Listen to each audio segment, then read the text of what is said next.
Assalamualaikum warahmatullahi wabarakatuh. Alhamdulillahirrabbilalamin. Wabihi nasta'inu ala umurid dunya waddin. Wa ala alihi wa sahbihi ajma'in nama ba'du.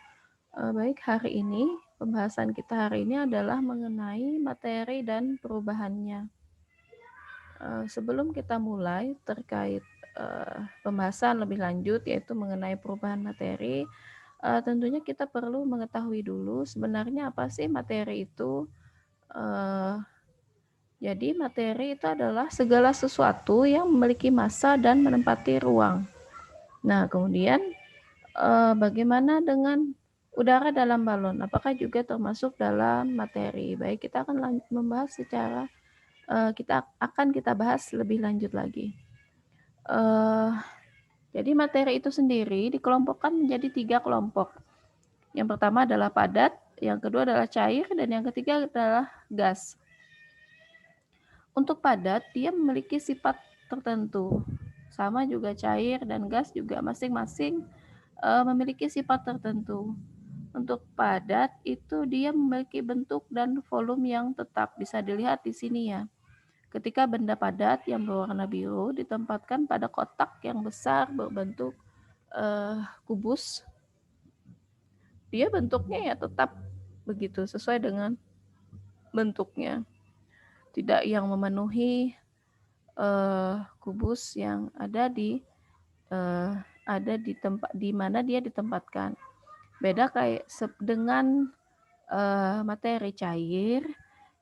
Materi cair dia bentuknya akan menyesuaikan dengan tempat di mana dia diletakkan. Bisa dilihat di sini. Benda materi cairnya dia bentuknya menyesuaikan dengan tempat dia berada, yaitu ada kotak kubus segi 4. Namun di sini volume zat cair itu adalah tetap, jadi yang berubah hanyalah bentuknya. Kemudian yang ketiga adalah gas. Kalau gas itu bentuk dan volumenya tidak tetap.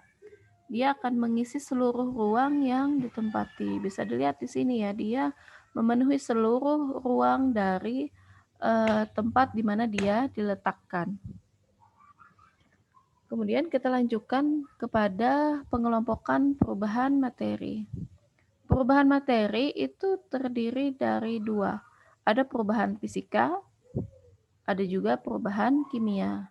Nah, di mana nanti perbedaannya adalah dari hasil akhir materinya. Jadi, ketika suatu benda atau materi mengalami perubahan secara fisika, perubahan tersebut tidak akan menghasilkan materi baru. Jadi yang berubah hanya bentuk dan wujudnya, sedangkan sifatnya masih sama.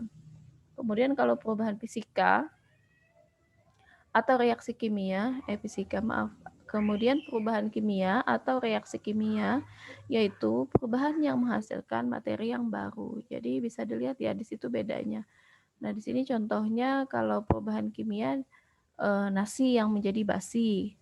Jadinya ya tentu akan berubah ya, nasi yang awalnya kaya akan karbohidrat dan sebagainya ketika mengalami perubahan kimia ya dia tidak memiliki sifat yang sama lagi seperti sifat awalnya yaitu yang berupa nasi, dan tentunya ya akhirnya tidak bisa dikonsumsi karena sifatnya sudah berubah.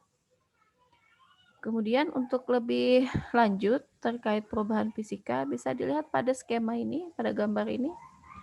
Solid itu padat, liquid cair, dan gas. Bisa dilihat kalau dia itu ada panahnya ya, panah dari solid ke liquid itu melting. Melting artinya mencair. Bisa misal es batu dipanaskan dia akan mencair. Kemudian kalau cairan ke gas itu dia evaporate, yaitu menguap. Kemudian kalau tahapan sebaliknya, gas menjadi cair, kondens itu dia mengembun. Nah, kalau cair ke padat, dia itu membeku. Seperti tadi ya, misal kalau kalian misalnya buka puasa menggunakan es batu, itu adalah bentuk dari perubahan fisika. Tetapi sifatnya masih sama, yaitu sifat air. Meski dia menjadi air putih ataupun dia menjadi es batu. Jadi tidak mengalami perubahan sifat materinya, yang berubah hanyalah bentuknya saja. Ini adalah air es batu yang mencair, kemudian tetesan embun pada ranting pohon yang membeku karena suhu yang sangat dingin, kemudian adalah kapur barus yang istilahnya menyublim atau menguap ya.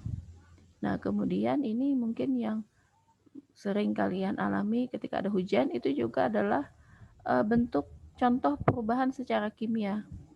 Air terkena panas matahari, itu dia airnya akan menguap, kemudian uap air akan terkumpul,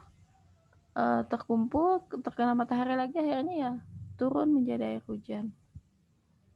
Selanjutnya adalah perubahan kimia, yaitu contohnya ketika magnesium bereaksi dengan oksigen. Nih di sini bisa dilihat ketika magnesium bereaksi dengan oksigen, itu dia akan menghasilkan magnesium oksida, di mana nanti sifatnya akan berbeda antara magnesium dengan magnesium oksida. Selanjutnya, perubahan kimia adalah distilasi dari minyak mentah. Distilasi itu adalah penyulingan.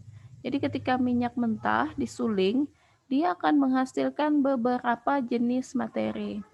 Ada petrol, ada kerosin, dan minyak diesel yang tentunya dia memiliki sifat-sifat yang berbeda. Bagaimana cara menghasilkannya itu bisa dilihat dari temperatur suhu yang digunakan saat pengolahan. Jadi ketika petrol dihasilkan dengan distilasi menggunakan suhu 40 derajat Celcius.